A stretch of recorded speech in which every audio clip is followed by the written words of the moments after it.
and welcome to another episode of the Footy Form Guide podcast. I'm, of course, your host, Wally, joined as always by my good mate, Harro. How are you, mate? Not too bad, Wally. It's good to see you again, mate. Getting ready to get stuck in. Yeah, good to hear, mate. Now, mate, we'll start where we always start, the highs and lows of the week before.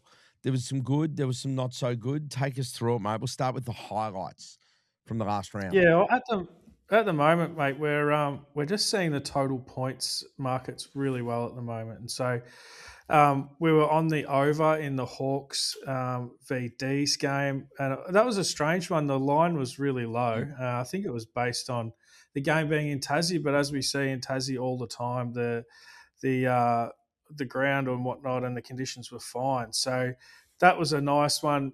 We also the disposal Mardi Gras worked out quite well for us, mate. We hit a bunch of multis and whatnot in that, and as we predicted, the Swannies had their 400 plus disposals, and it was lovely to see Chad Warner get a little 1-2 late to get him over his line as well.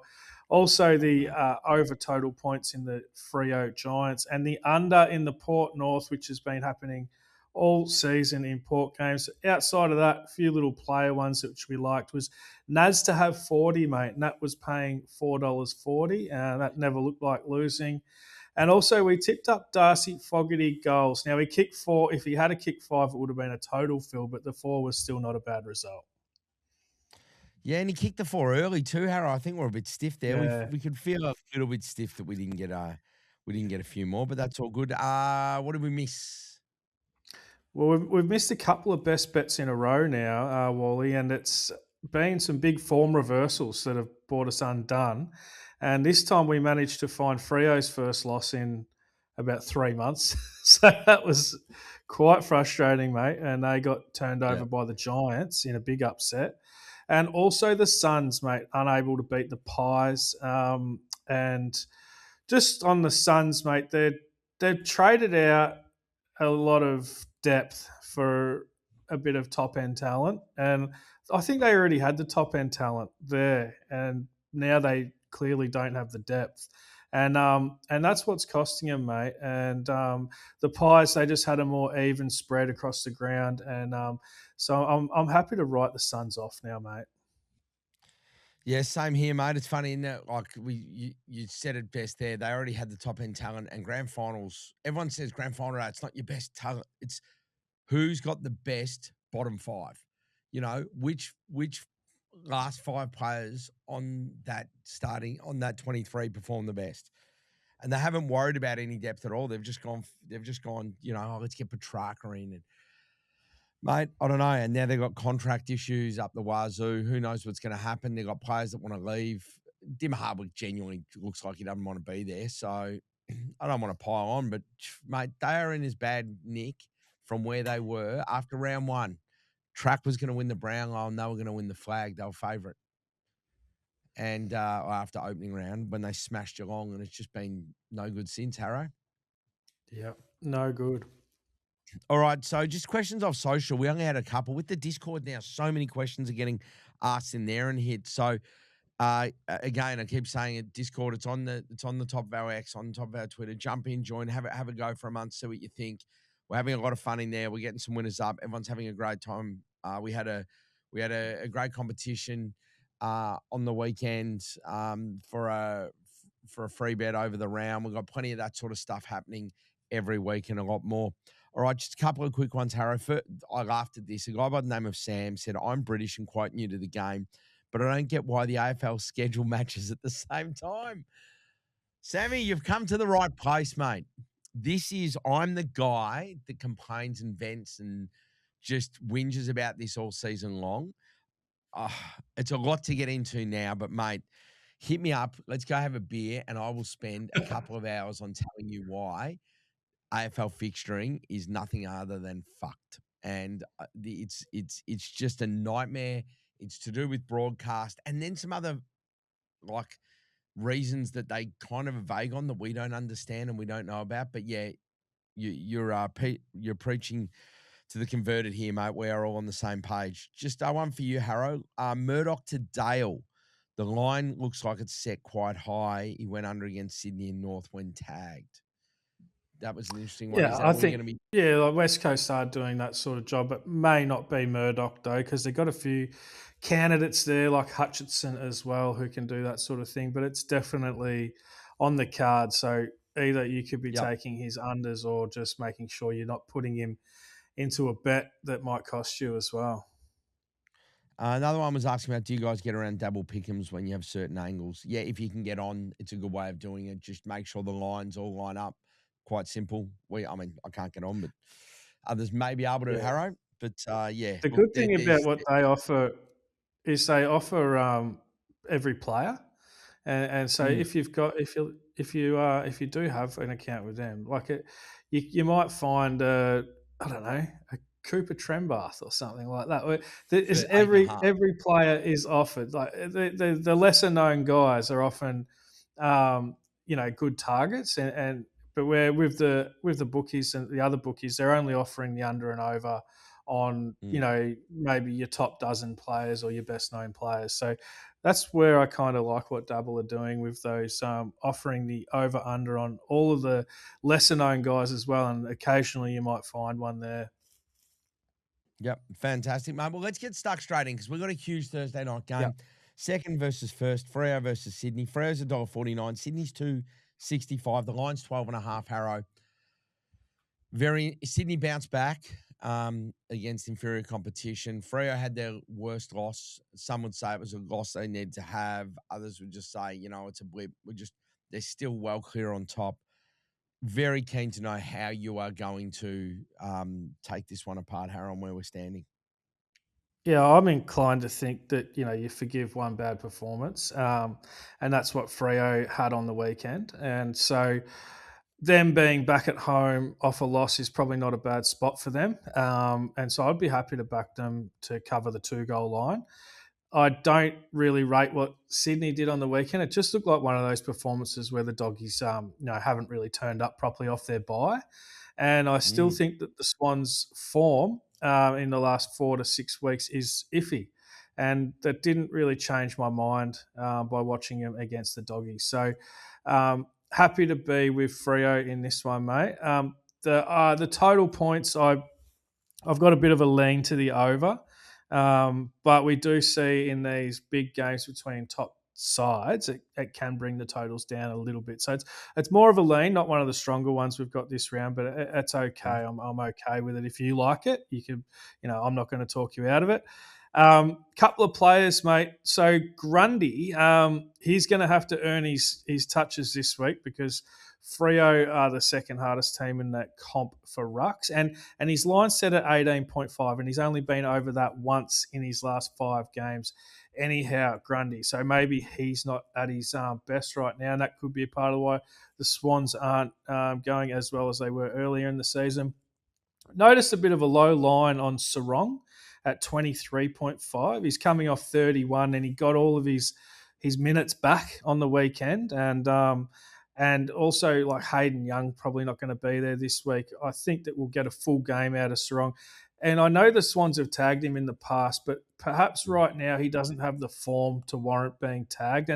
And with a line of 23.5, like he's only been under that 11 of his last 37 games, and that includes all games where he's been tagged and whatnot. So I don't mind that. The Sarong bet with a really low line for what he's able to do.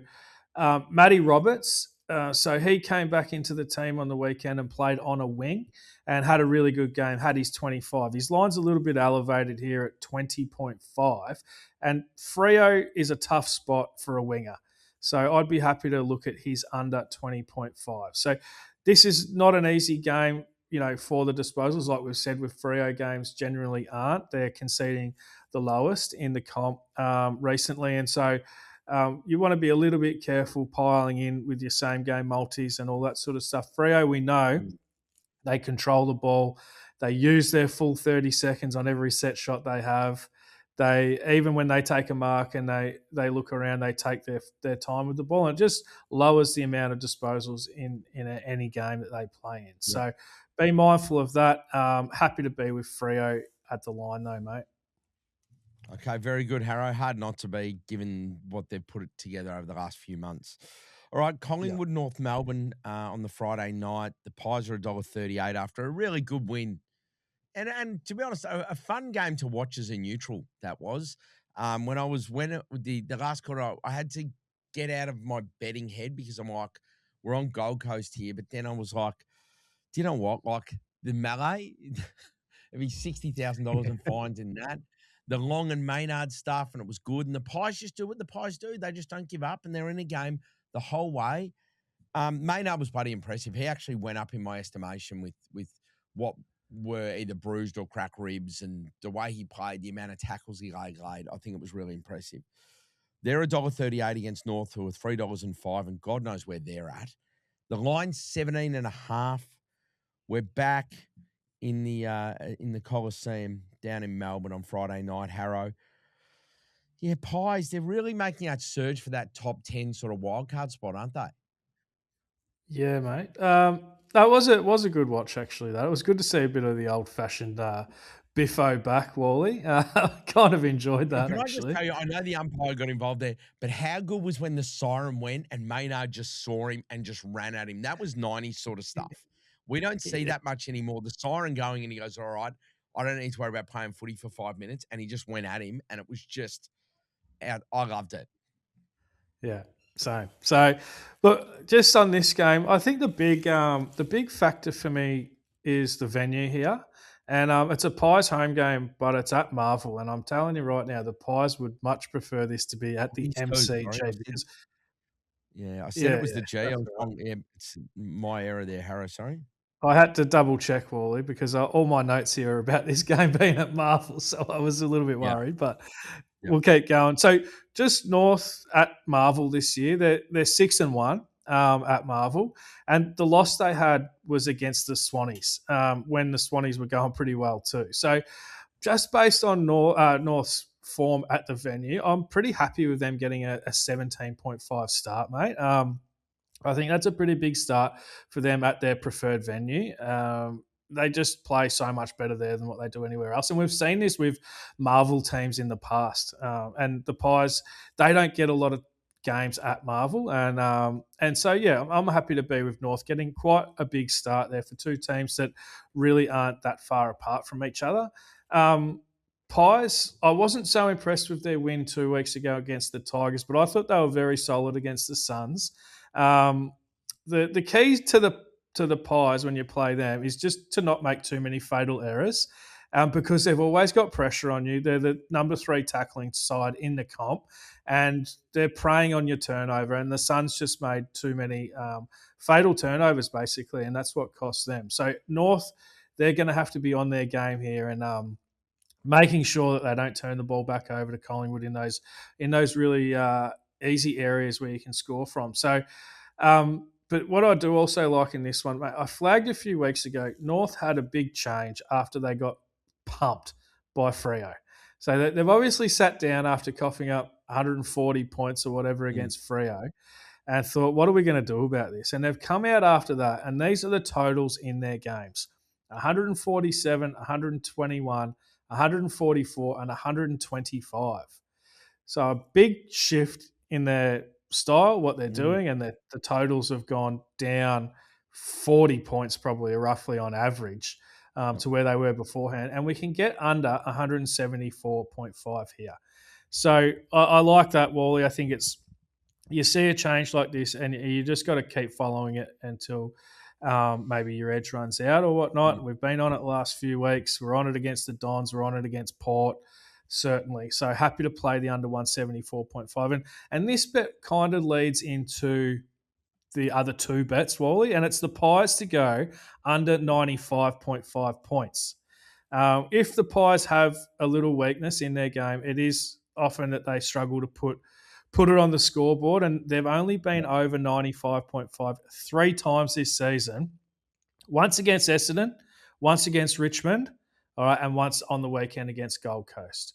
So, and with North putting a big emphasis on defense, Great bet. that's where I'd like to be in this game. So, outside of that, everybody likes to hear about if we've got any leans on any player bets and whatnot. And so, in this time frame, North are actually conceding the 17th most disposals. So we've got to be a little bit careful when we're talking about Pies players. Um, but look, as far as North Melbourne goes, we can pick a few of those guys out here. Like we saw the Allwyn brothers and Noble. All they had about 100 disposals between them on the weekend in the back line. I say about 90 actually. And so your usual suspects for North in that back half, your Parker, Daniel, and Harvey's another one who's been popping his head up, mate, and he's going quite well. These are the guys we might want to target.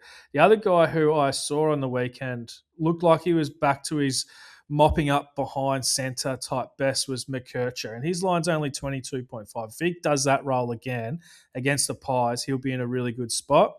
Another guy who is on my radar is Simpkin. Now, with Wardlaw being out, Simpkin may get some of those CBAs back that he was getting earlier in the year.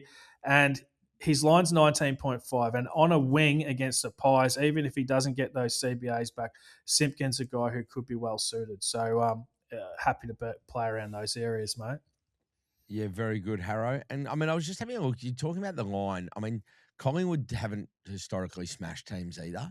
So if you actually look at that 17.5 goals, the only teams they've beaten by more than that in the last few months are Essendon on Anzac Day, as we know. Like Essendon they're legless. Richmond, who they would just beat, and Port away from home at the G. So all of those are on MCG against competition you would say are worse on the MCG or at Marvel. Like I know Port just got over North, but if you're at Marvel, that's turned around. So I love that angle. Harrow, really good. All right. Move on now to the Saturday games. We've got St Kilda, Port Adelaide. $1.58 the Saints, Port at $2.39. The Saints line is 8.5. I don't know where the Saints are at, Harry. I just can't get a read. I feel like sometimes they play really good footy. They played some good footy and some losses. I think the footy they played for the most part against Sydney were up there was like some of the best we've seen from them all year, and they couldn't get the win. I think they would be winning here. I think they can make the 10. Yeah. So big going on. Actually, it's funny you say that. The first thing I've got written down in my notes here is that I'm finding it hard to read the Saints' form. Um, Yeah. and you get nothing out of what they did on the weekend because they played witches' hats on the weekend. We've seen some bad efforts from Essendon. That was as bad as I've seen them. They were just dreadful on the weekend. So how much of that was St Kilda, or how much it looked like it was more Essendon, didn't it really?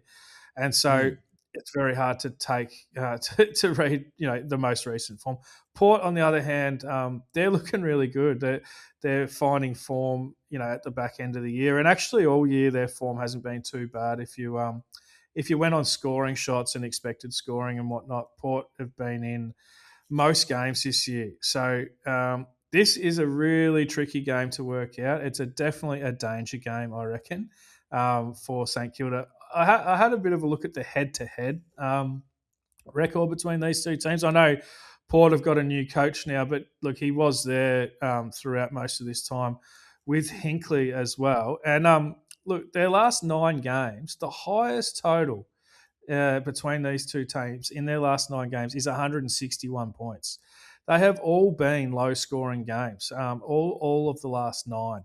And here they also met earlier in the season, Wally, in Adelaide, and it made up at 147 points. And we've seen Port games go low all year. So, look, I'd be happy to be under the 171.5 here. And that's where I think my most confident bet will come from.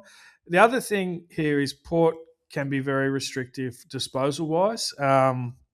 And the Saints are coming off a disposal fest against Essendon. A few of their players are a little bit elevated. And so I'm looking to find a couple of guys who might not get a great matchup against Port here. And one's Darcy Wilson. Look, his line's 22.5. He's in good form. He's had a good month, but the line's just a little bit high. He's only been over that 5 of 15 this season. And the other one is Philippou, mate, who he got a bit of a midfield role on the weekend, which is great. And he ended up with 25. But you got to look at the matchup. And like Essendon were, they just weren't there. And so for him to get 21 this week, I reckon it looks a bit high. The only time he's done it this season was on the weekend against Essendon. And he did have a bit of a midfield role earlier in the season as well, and he wasn't getting near 21 then. So I'm happy to play Philippou on the under as well.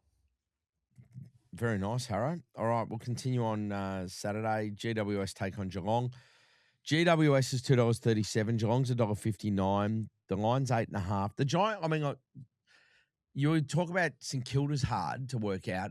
How can we possibly work out what the Giants are going to do? In one moment, we think, okay, they're starting to play some kids. They're putting some players out. All right, that's it. They're looking to next year.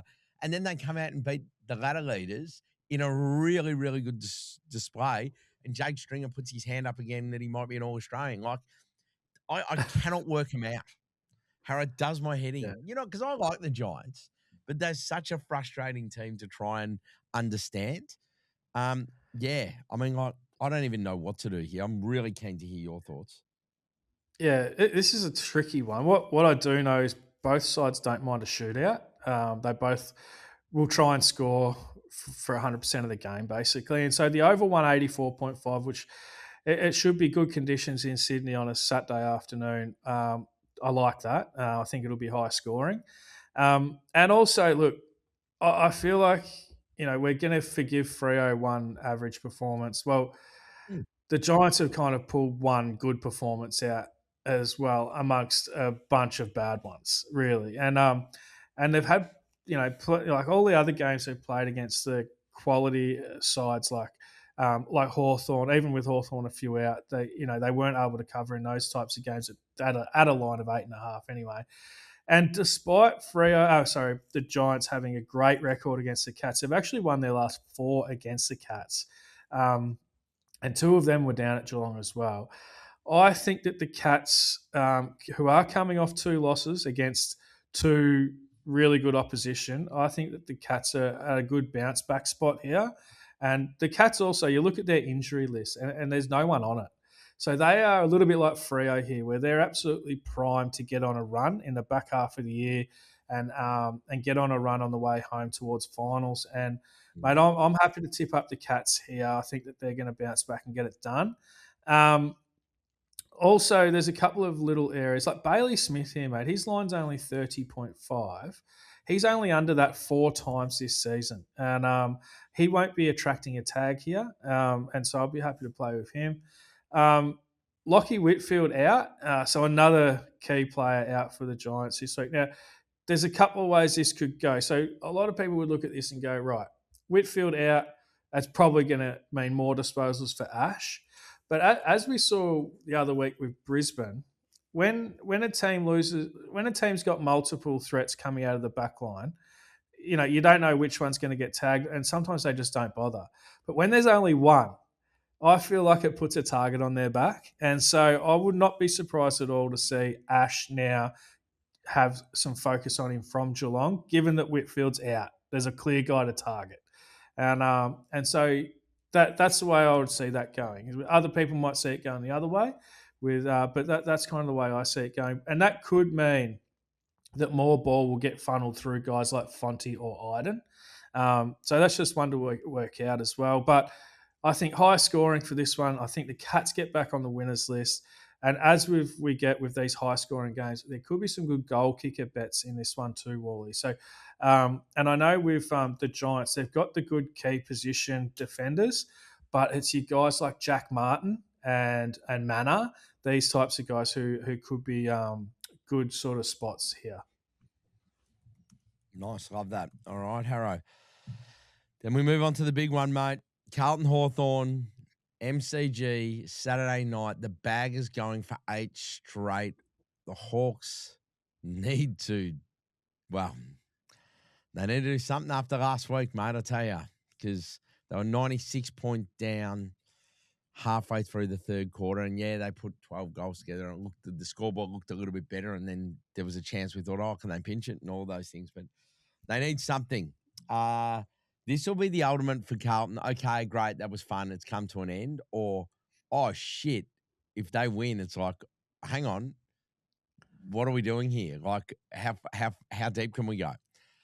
Carlton's 272, Hawthorn $1.46. Harrow, the line is 14.5 points. Your Yeah. baggers, how One, they're going to go. there is a little weather watch on this one. So this is a difficult one because like we don't know who Hawthorn are going to get back. They've obviously got I, a bunch of guys out. I think the Wizard was precautionary. One of Amon or Impey should return, and we know Battle's still going to be a week away. Nash is still TBC, which is a nightmare. Um, yeah, and I think Weddle's back now from suspension. No, he's got one more. One more. Yeah, he's got one more, doesn't he? Jesus, it feels like it's gone forever. So we'll see, Harrow. That Yeah, Noah I Mraz mean was it all is. right though, first up, wasn't he? Oh, mate, that's the first thing I got on my notes here. Noah Mraz. I was going The to real ask you, what do you rising think of star of him? the Jeez, round. The real rising star. is he rising star? Yeah, No, they awesome. gave it to one of the Ewans because we're in love with the Ewans, even though we're just saying, yeah, okay, whatever. Zeke Ullin, Yep. he's a turnover king. Oh my Yep. god. But Oh, imagine running out. people just look at show me you looked at the stat sheet without watching the game, or not even the second row. Like intercept marks, contested marks, good usage of the footy. It was a masterclass from a defender in his first game. It was insane. And that's the thing, Harrow, Was. is that the stats and the goal, like a debut is as good as I've seen from a Hawk. Like it was so good. Yeah, yeah. No, he was excellent. Anyway, no, over to you. Yeah, yeah. No, he was excellent. I'm really going to be waiting on the teams to come out before getting too busy with this one. But I do feel even if Hawthorn get a few back, their side is it's a good time to get them, I think. And their side's a little bit disrupted at the moment with guys coming in and out, and yeah, and they just don't quite have that flow. There, even the other week when they beat the Giants at the MCG, I didn't think it was an overly strong performance, and that's what led me to being kind of keen on Melbourne last week. Now, I didn't see Melbourne coming out and flogging them like they did, but we were getting a nice start. For the D's as well. So, and I think getting a nice start for Carlton here, and you even look like they beat Gold Coast by 16 points. Now, Gold Coast we've seen aren't going great, and Gold Coast actually won that on expected scoring. And Mm. the week before that, they lost to the Bulldogs by a goal. So the Hawthorn form is definitely been wavering over the last month, and Carlton have seemed to play better against the better opposition too. And actually, I wasn't even too. I know Carlton only beat Richmond by 2 points, which sounds bad, but Richmond are they're fielding one of their strongest sides for the year now, and I think that Richmond will they're going to give a few teams a bit of a fright. And you can draw a direct sort of form line. They've both played the Giants recently, and Carlton put Mm. in a much stronger performance against the Giants than what Hawthorn did. Both of those were Mm. within the last month. So I think Carlton getting the 14.5 start, mate. That's where I've been this one. Bit of a weather watch. It's a little bit tricky with player bets with the weather, and we're not knowing who's going to come in and out. And it also makes it a little bit tricky with the total points as well, not knowing whether that rain's going to hit during the game. So mostly, mate, I think the values with Carlton. I would love to see him get it done, but I can't say I'm supremely confident. Now, Harrow, we're going to need to have a bet on this ourselves. I think I think the fitting thing would be, I think this is a stake and red bet on the line. So you're happy with the 14.5 point line for your baggers, and I'll take the minus, Sure. obviously. And Yep. mate, I think that the only place we could possibly do that is down maybe at the Sorrento Hotel. So I'll be making my trek down there to either pay or collect that bet. But Sounds mate, like a win-win, Wally. oh mate, no one loses. That's why stake bets are the best. They're the Yeah. absolute best, Harrow. There's no losers. Just you both Yeah. get a beautiful steak and some reds, and then someone's just got to pick up the tab. Individual player bets in this one, Harrow. Any angles here? Yeah, I'm finding it tricky, Wally, with the weather and the teams not being, there's just so many ins and outs for, especially on the Hawthorn side. But okay, if Amon and Impey don't get named, Hardwick's a really good spot. All right, a lot of people fell for Sicily last week, but the fact is that as we saw with other sort of main ball users out, he gets targeted a bit, and I know Carlton have been using McGovern to try and shut down this type of player a bit. So Maybe I could even go under Sicily at 21.5. And then for Carlton, look, their midfield got beaten on the weekend by Richmond, but normally the Carlton midfield would be a good spot here. And we know that the Hawks don't really tag through the midfield, and no Nash there at the moment. So I could look to play some of the Carlton mids on a bit of a bounce back factor after being beaten by Richmond. But I'm really just going to enjoy this one. I think Wally, and a little bet on Carlton at the line. All right, also on the Saturday night, Harrow, we got Adelaide hosting the Suns. The Crows are $1.36. The Suns are $3.17, and the line in this one is 17.5 points. Interested to see how Gold Coast go travelling down here. I was a little surprised at the line, to be honest, Harrow. I know that Adelaide had the little hiccup against Port, but at home, 3 goals against what we've seen with Gold Coast and what Adelaide are building. I thought the line would have been a little bit bigger. No, that's what I expected too, actually. And so I'm keen on the Crows at the line, even with a bit of weather around, which does make it a little bit harder. I just don't think the Suns, they just don't defend well enough. And I think the Crows have got the forward line to put them under some real pressure. And at home, I don't think the 3-goal line is enough. So happy to be with the Crows. And look, the Suns, they're just not playing good footy, are they? They're turning the ball over. They're all getting in each other's way. Their defenders one-on-one, aren't great. And so I've written them off, and I'm happy to be with the Crows. A couple of other areas. Obviously, the weather is a big watch on this one. So that's going to stop me from probably going really hard at the Crows, but still happy to have a bet on them. Makes the total points really difficult at the moment, without knowing what we're going to get from the weather. So leave that alone. Couple of little areas. So, look, I do love backing a guy coming off a tag when I'm pretty certain he's not going to get one the following week. Yep. And that guy this week is Noah Anderson. And if it's wet, he goes really well in the wet anyway. So, and you're guaranteed he's got the role. And so his line was 27.5. It's 28.5 now. I'm still happy with that. Rankin, look, I know we missed out on Rankin the week before, but he bounced back. He got his line last week against West Coast. He is a dead set full-time mid these days. There's no need to worry about his role.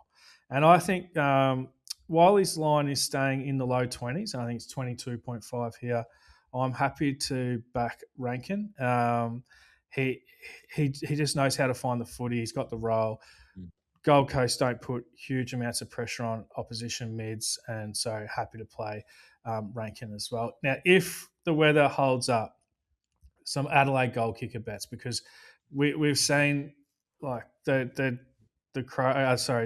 Gold Coast, they just aren't defending well, and to allow the Pies to kick, I think their second highest score for the year, allow almost 30 scoring shots. We saw them against Hawthorn; they couldn't defend against them either. Like, I've been playing some of these Crows goal kickers, like we saw Fogarty last week. He's probably in a good spot. Again, Rochelle with Rankin playing full-time mid. But we kind of want the weather to be holding up before we start diving into goal kicker bets. Okay. Absolutely. All right, mate. That's good to know. All right, we'll move on to Sunday's games now. Western Bulldogs have West Coast. The Dogs are $1.13. West Coast is $6.05, and the line with this one is 36.5 points, Harrow. Yeah, I'll tell you what, West Coast wouldn't want to turn up to Marvel in a 110 game like they have their last two, because they've basically forgot to get out of bed. The last 2 times they've come to Marvel, played in 110 games. So I just wonder whether they'll try something different with their preparation this time. Not too sure, but they've looked asleep both times. So that's going to be interesting to see what happens there.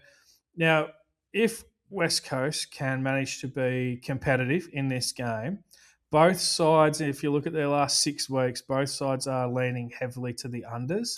I'm not sure why it is with the Dogs, because their defense isn't great, but I think they've put a little bit more emphasis in their defense, and they're struggling to score now.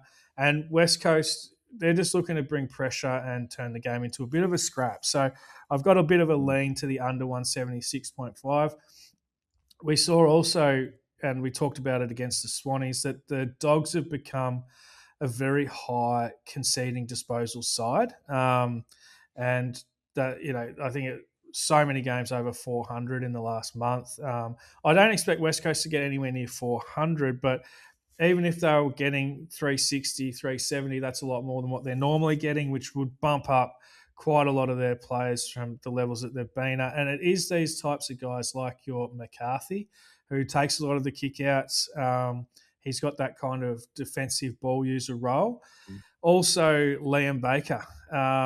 He's line 17.5, and he's the type of player who gets the ball against the doggies as well. And then from the doggies' point of view, look, West Coast are running lots of tags and defensive, and we've already talked about Bailey Dale, but obviously, like we saw Brad Hoff go to Jordan Dawson on the weekend, and look, Dawson was too good for him. He still had 25 disposals, but we just want to be a little bit careful. I think Hoff will probably end up on Bont. And then the Dogs, this is tricky too because they've had Libba come back into the team and it's changed their whole midfield mix. And they're also using Fraser in the midfield now. So they're kind of like running 6 guys through their midfield, which Mm. makes it a little bit hard to target, individual players through there. So a little bit tricky at the moment. My main kind of lean in this one is the under 176.5, finding a couple of West Coast players to just get a few more than what they normally would against the Dogs. All right, then we got the D's in their favourite time slot, 3:15 at 3:15 or 3:20. They don't care. Mid-arvo on a Sunday at the MCG. That's where they love playing footy. $1.08 after a massive win against the top 4 side. Richmond and the $8. The line's 41.5, and this will be interesting, Harrow, because you'd be a game man to tip against the D's, but 41.5 is a big line based off what you said. That Richmond's actually got this team there. It's the strongest team they've had on the park, and they're starting to show a little something.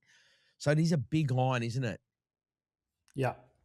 Yeah, actually, it's a little bit frustrating because it's 2 teams that I really want to be with at the moment. Mm. And so it's a shame that they're playing each other. But I think given that you're getting a 40-point start for Richmond, that's where my money would be. Not heavily because I don't really want to be getting against the Ds, but just I think that line's a little bit too big. And, mate, I'm telling you, they'll cause an upset on the way home somewhere along the line here. They've got Melbourne, they got Hawthorn, the Doggies. West Coast wouldn't really be one. Adelaide, and I can't see who else, but they're going to cause an upset somewhere along the lines. I'd be a little bit nervous if I was Hawthorn actually in round 19. You can Don't just say see that, what they're Harrow. building. These sides Well, who do you get all know, these players back. Richmond beat Hawthorn in all those flag years. Each year they beat them. Like in Right. 2015, they beat us by 5 goals. They spanked us in '08. Like they beat us pretty much all of our flag/ground. I think of the 5 years, '08, and then the 4 in a row grand finals, I reckon they beat us. So those 5 grand final years, they beat us 4 or 5 times, and they were shit in all of them. So Yeah. don't worry. They can be the fly in the ointment when it comes to playing the Hawks. And amazingly, do you know 2018 was the first time that the teams had ever played in a final? I found that amazing. I mean, Richmond haven't played in as many final series as Hawthorn, so Not in the yeah. modern era, But no. anyway, nah, nah. So yeah, I just feel like Richmond, they're getting all their players back. They're getting a bit of continuity now, and they're going to continue coming back. So just and you saw with them against Carlton on the weekend that they were really competitive. And could have pinched that game at the end if things had gone a little bit differently. And also against the Pies, I mentioned that as well. They were actually right in that game. If it wasn't for a few bad errors by them and also by the umpires, they would have looked a lot closer. So yeah, just a little. They're my thoughts on Richmond anyway. I Mm. think that this game also should go high scoring. Now, I feel like the Richmond Carlton game was heading that way before a shower just turned up out of nowhere, which wasn't on the radar or anything like that. So that was a bit unfortunate. But that game was kind of heading that way before that rain came. And I know Richmond are trying to play a more attacking brand. And we've seen Melbourne all season, play attacking footy. And with the Mm, line, being quite low where it is, I'm happy to have a little bet on the over total points in this one. right. Richmond, they're not really tagging, are they? We haven't really seen the tag from them all year. And we know when Cozzy doesn't get tagged, he gets his Big 25, as we saw on the weekend. And Cozzy's a guy who's been tagged in 10 games this year, as we talked about last week as well. And with no tag coming, probably happy to play Cozzy again.